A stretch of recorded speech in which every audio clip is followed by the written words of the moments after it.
A cozy forest scene with soft green trees and a gentle stream. A small, honey-colored bear cub with wiggly ears sits on the grass, looking up at a pink, fluffy cloud drifting toward his nose. Warm, golden sunlight filters through the leaves. Deep in the whispering woods, where the trees hum soft lullabies and the streams giggle over smooth stones, lived a little bear named Pip. Pip had fur the color of honey and ears that wiggled when he giggled. One breezy afternoon, a tuft of cloud pink and fluffier than cotton candy drifted down and landed right on Pip's nose. He sniffed, and before he knew it, he had nibbled a tiny bite.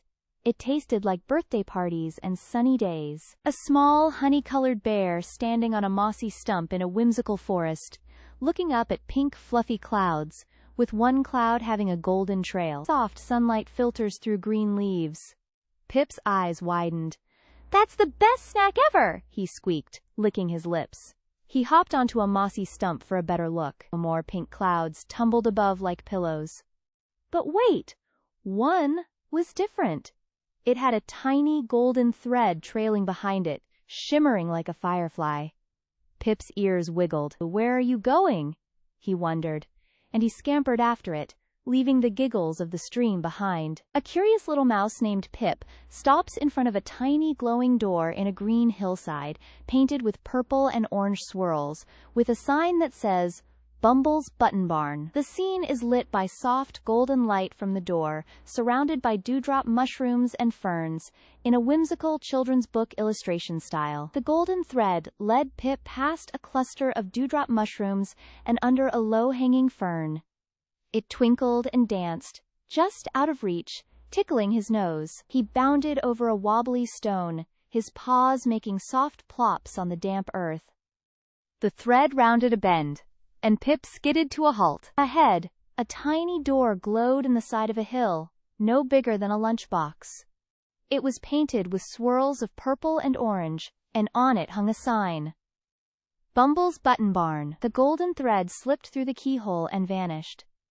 Pip tapped the door with one claw. "Hello?" he whispered. A cozy, dimly lit burrow interior, with a badger named Bumble sitting among countless jars of colorful buttons, shelves lining the walls, warm golden light spilling from a lantern on a low wooden table, where a glowing golden thread is coiled in a loop, small fox Pip standing at the entrance in awe. The door creaked open, spilling warm, honey-colored light. Inside, a plump badger named Bumble sat surrounded by stacks of buttons, shiny, matte, star-shaped and leaf-shaped, each in its own tiny jar. "Ah, you're the one the thread led to," Bumble said, his whiskers twitching. "I've been expecting you, Pip. Come in, come in!" Pip stepped inside, his eyes wide. The room smelled of cinnamon and dust, and in the center, on a low wooden table, the golden thread coiled in a neat loop, as if waiting. A cozy, warmly lit room, with a badger named Bumble pouring tea from an acorn-shaped kettle. A young mouse named Pip sits on a cushion, gazing at a glowing golden thread coiled on a low wooden table. Jars of colorful buttons line the shelves. Pip sat cross-legged on a cushion, while Bumble poured 2 cups of tea from a kettle shaped like an acorn. "That thread," said Bumble, pointing his snout at the glowing loop, "is no ordinary thread. It was spun from a star's last whisper, and it knows the heart's true path, but it only glows for those who listen." Pip leaned closer. The thread hummed, a soft, golden song that tickled his ears. "What does it want me to do?" he whispered. Bumble's eyes sparkled. "That's for you to find out. Every journey begins with one step or one thread." A cozy, candlelit cottage interior with a small mouse named Pip standing at an open wooden door, a glowing golden thread wrapped around his wrist, leading outside into a moonlit forest. An older, wise badger named Bumble sits at a low table with acorn-shaped teapot, smiling warmly. Pip reached out a trembling finger and touched the thread. It flickered, then curled around his wrist, warm and light as a dandelion seed. "Oh!" he gasped. The thread tugged gently, pulling his hand toward the cottage door. Bumble nodded, his whiskers twitching. "It knows the way. Trust it, little one." Pip stood, the thread still humming, and looked back at Bumble. "Will you come?" Bumble shook his head, smiling. "This path is yours alone, but I'll be here when you return, with more tea." Pip took a deep breath, stepped outside, and followed the glowing thread into the moonlit woods. A moonlit forest with a child kneeling by a mossy stone. A tiny glowing door carved into it, warm light spilling out, surrounded by ferns and ancient trees, soft blue and gold hues. The thread wove between ancient oaks and fern beds, pulsing like a heartbeat.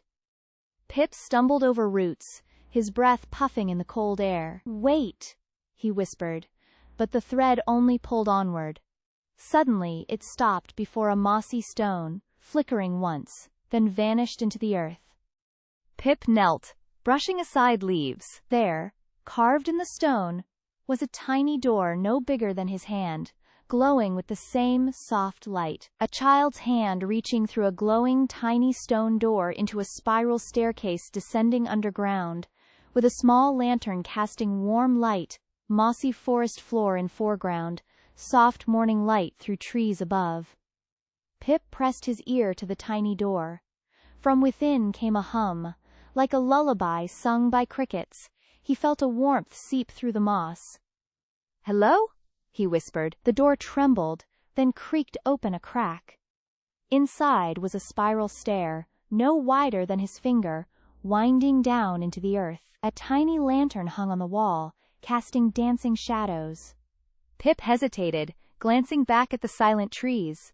But the hum grew softer, as if calling him. With a deep breath, he squeezed his hand through the opening and touched the first step. A cozy underground chamber with warm, golden light, seen from above. A tiny spiral staircase of mossy stone descends into a round room, with a small wooden table holding a single glowing acorn cup. The walls are lined with tiny lanterns, casting soft, dancing shadows.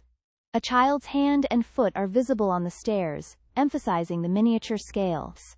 The step was warm, like sun-baked stone. Pip wiggled his shoulders through the gap and stood on the spiral stair, his head just brushing the mossy ceiling. Below, the hum wove through the shadows, sweet and steady. He took one step, then another, his shoes making soft taps on the tiny stones. The air smelled of honey and damp earth. Around the first curve, the stair widened, and the lanterns grew brighter, revealing a round chamber no bigger than a teapot. In its center sat a small table, and on it rested a single acorn cup, filled with glowing golden liquid. The hum seemed to come from the cup itself, rising and falling like a sleepy tune. Pip leaned closer, his reflection rippling in the golden glow. "Is this for me?" He asked the empty room. The hum paused, then swelled, and the liquid shimmered twice, like a wink. A small, round stone chamber with mossy walls, lit by warm golden lanterns. In the center, a tiny wooden table holds a glowing acorn cup filled with golden liquid. A young boy in brown clothes stands holding the cup, looking surprised. On a small mushroom nearby, a bee wearing tiny dewdrop spectacles sits dusting pollen from its wings. Soft, magical atmosphere. Pip reached out, his fingers hovering just above the cup. The hum grew softer, almost a whisper, as if the room itself was holding its breath. He touched the rim, and a warm tingle ran up his arm, gentle as a caterpillar's crawl. Taking the cup in both hands, he lifted it to his nose. It smelled of clover and summer rain. Just as he was about to sip, a tiny voice chirped from behind the table. "Wait! That's not for drinking yet, silly." Pip spun around, nearly spilling the golden liquid. There, on a mushroom no bigger than his thumb, sat a small bee, with spectacles made of dewdrops, dusting pollen from its wings. A close-up illustration of a surprised boy holding a small, golden cup, facing a tiny bee with dewdrop spectacles sitting on a mushroom, in a cozy, slightly magical room, with soft, warm light filtering in. Pip stared, his mouth hanging open.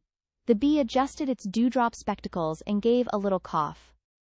"You must be the new caretaker," it buzzed. "I'm Basil. That cup holds the essence of dawn. It's not a drink until you mix it with a whisper of your own name." Pip blinked.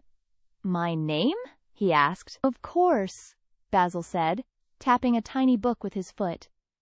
Every drop holds a memory. You'll see. A child named Pip holding a glowing cup filled with swirling silver and gold liquid. Leaning over it with closed eyes, whispering. A small bee with dewdrops specked hovers nearby, watching. Soft magical light illuminates their faces. Background a cozy, dusty library with shelves of tiny jars. Pip picked up the cup carefully. The liquid shimmered, silver and gold swirling like a sunrise in a jar. How do I whisper my name into it, coat? He asked. Basil buzzed close, his wings humming softly. Lean down, close your eyes, and say it as if you're telling a secret to the moon. Pip took a breath, feeling a little silly, but he leaned over the cup and whispered, Pippy. The liquid flared bright, and tiny pictures danced inside. A red kite, a laughing grandmother, a lost marble. Your memories are there, Basil said, nodding. Now drink if you dare. A small mouse with closed eyes holding a glowing cup, a tiny glowing firefly resting on his shoulder, surrounded by a shimmering forest with silver-veined leaves and whispering shadows, soft blue and gold light. Pip hesitated, the cup warm in his hands. The pictures swirled. The red kite swooping in a summer sky, his grandmother's laugh like wind chimes, the blue marble rolling under the porch. He closed his eyes again, raised the cup to his lips, and took a sip. The liquid tasted of honey and lightning, of wet grass and old wood. A firefly glow spread from his chest, and for a moment he felt lighter than a feather. When he opened his eyes, the world looked sharper. Every leaf had a vein of silver, every shadow whispered. What happened? He breathed. Basil's wings sparkled. You tasted your own story. Now the forest will know you too. A boy in a forest glade with glowing hands, a silver-eyed fox in the ferns, and a tiny bluebird perched on his finger. Moonlight filtering through silver-veined leaves, a sparkle on the cottage threshold behind him, soft, mystical lighting. Pip looked at his hands. They were no longer just hands. They shimmered faintly, as if dusted with starlight. The cup was empty, but a warmth still hummed in his chest. He stepped outside the cottage, and the forest seemed to lean toward him. A fox watched from the ferns, its eyes flickering silver. A branch of oak creaked, bowing as if in greeting. They see me, Pip whispered. A tiny bluebird landed on his finger, its song sounding like a question. Basil fluttered beside him. You are now part of this story, Pip. Speak to the fox, remembers a secret from before you were born. A young boy kneeling in a sun-dappled forest clearing, his hands glowing faintly with starlight. A silver-eyed fox stands before him, speaking with a wise expression. A tiny bluebird perches on his finger, and gentle light filters through oak leaves. The scene is warm, intimate, and magical, with soft greens and golds. Pip knelt down, feeling the moss soft beneath his knees. The fox stepped forward, its silver eyes holding depths like a nighttime pond. When it spoke, its voice was the rustle of dry leaves. Little one, the secret is this. All stories are alive, and they choose their keepers. You were always meant to hold this one. The starlight on your hands is not magic. It is memory. Every creature you meet will see their own tale reflected in you. Guard them well. The bluebird trilled, and the forest held its breath. Pip looked at his shimmering palms, now understanding. He was no longer just a boy. He was a story, and the story was just beginning. A young boy in a forest stands on a mossy path, hands gently closed, looking ahead with calm wonder. A small bluebird perches on his shoulder. Fireflies float in the dusky air, lighting a narrow trail that winds between ancient trees. Soft silver light lingers around the boy's hands, suggesting a gentle magic. Pip stood slowly, the weight of the fox's words settling in his chest like a warm stone. The silver fox dipped its head once, then turned and melted into the shadows between the trees. The bluebird fluttered to Pip's shoulder, its feathers brushing his ear. Come, it seemed to say with a bright chirp. Pip looked down at his hands one more time. The shimmer was softer now, like moonlight on still water. He closed his fingers gently, as if cupping a secret. Then he lifted his gaze to the path ahead. A narrow trail of moss and fern, lit by the faint glow of fireflies. Somewhere beyond the next hill, a new adventure waited. And for the first time, Pip knew he was ready to meet it. A young boy with gentle wonder in his eyes walks on a mossy forest path lit by golden fireflies. A bluebird perched on his shoulder. Ahead, under a massive silver-leaved oak tree, a small rabbit plays a wooden flute, smiling warmly. Soft moonlight filters through the trees, casting a magical glow. Pip took his first step onto the glowing path, feeling the moss spring beneath his feet. The bluebird chirped a quiet tune, and the fireflies swirled around them like a living constellation. As he rounded the bend, a soft music drifted through the trees. A melody played on reeds and wind, and there, under an ancient oak with silver leaves, sat a small rabbit with a flute. The rabbit looked up and smiled, its eyes holding the same shimmer Pip now carried in his hands. Without a word, it began to play a new song. A song that felt like a question, and Pip understood. The adventure was not just about finding something, but about listening for what the world had always been singing. A cozy woodland scene at dusk. A young fox named Pip stands at the edge of a glowing path under a starry sky, a small rabbit with a silver flute beside them, a bluebird perched on a branch, and swirling fireflies, with the warm light of a cottage visible through distant trees, in soft watercolor style. Pip closed his eyes and let the music wash over him. When the song ended, the rabbit hopped forward and nudged the glowing stone in Pip's palm. The stone pulsed warmly, and Pip knew his journey was complete. He had found the heart of the Whispering Wood, not a treasure to hold, but a melody to carry home. Turning back, he walked the glowing path one last time, the bluebird and fireflies guiding him, until the stars above his own cottage twinkled through the trees. And from that night on, whenever the wind rustled the leaves, Pip would smile and listen, for the song had never really left him.